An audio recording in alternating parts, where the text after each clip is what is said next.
Meditimi për të shtunën e javës së parë të kohës së Kreshmës. Maria, nën e shpresës dhe e ngushëllimit në udhëtimin kreshmor. Qoftë lëvduar Jezu Krishti, të dashur dëgjues të Radio Marisë së Kosovës. Ju përshëndes sërish unë Ora Ukaj në këtë shtunë të parë të Kreshmës. Deri më tani kemi reflektuar mbi lutjen, sakrificën, dashurinë ndaj të afërmit, si dhe mbi vuajtjen e Krishtit. Sot, në këtë ditë tradicionale kushtuar Nënës së Zotit, dëshiroj që të ndalem te figura e Marisë, Nënës sonë, Nënës së shpresës dhe ngushëllimit, e cila na shoqëron në këtë udhëtim kreshmor drejt ringjalljes.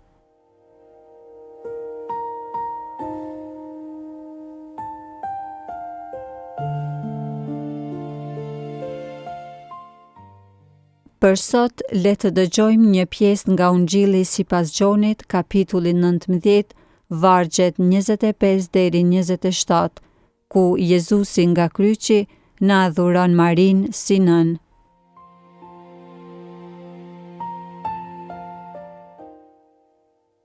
Në këmbë përbri kryqit të Jezusit qëndroni nëna e tij, pastaj motra e nënës së tij, Maria e Klopait dhe Maria Magdalen. Jezusi, kur pa nënën e vet dhe pranë saj nxënësin që donte, i tha nënës: "Grua, ja yt bir." Pastaj i tha nxënësit: "Ja nëna jote." Prej asaj ore, nxënësi e mori me vete.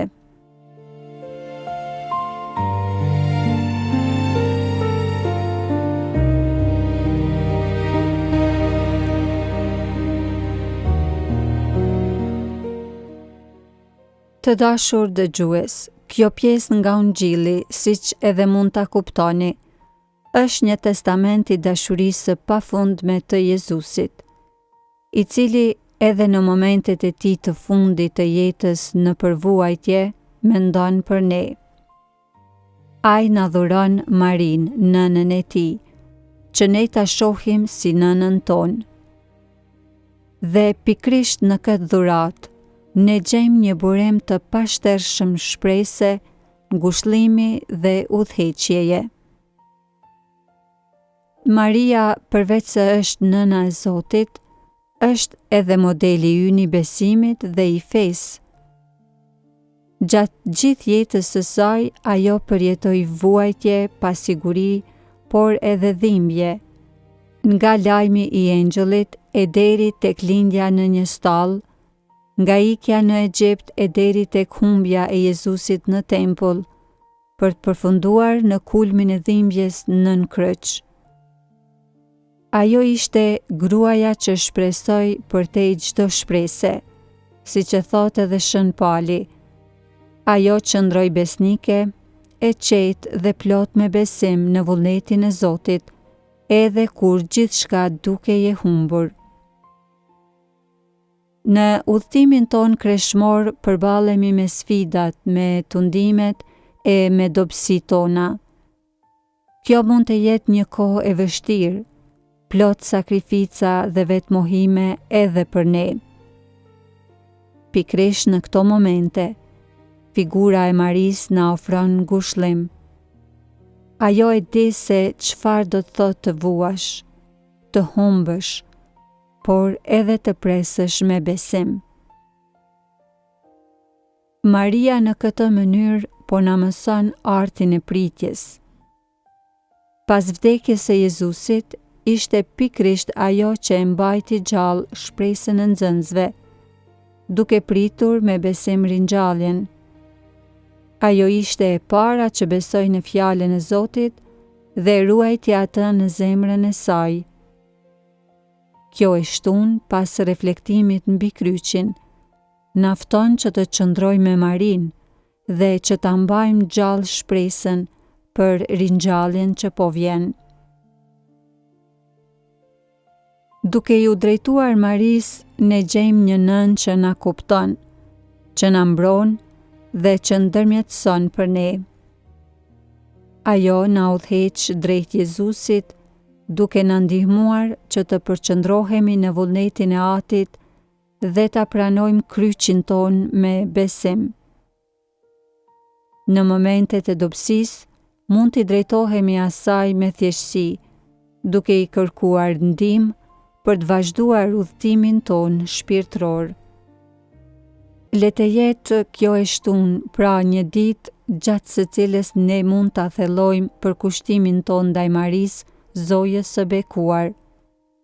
Le ta kuptojmë se kemi një Nën qiellore që na do pa kushte dhe që dëshiron të na ndihmojë për të shkuar drejt birit të saj.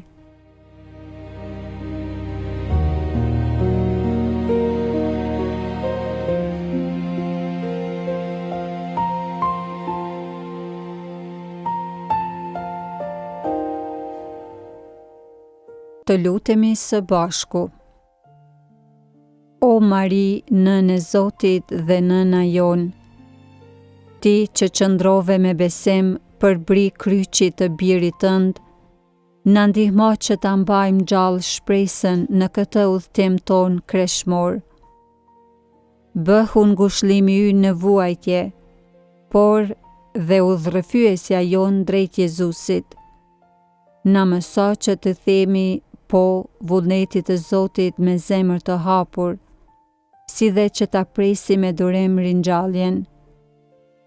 Lutu për ne, Nënë e Shenjtë, me qëllim që të bëhemi të denjë për premtimet e Jezu Krishtit. Amen.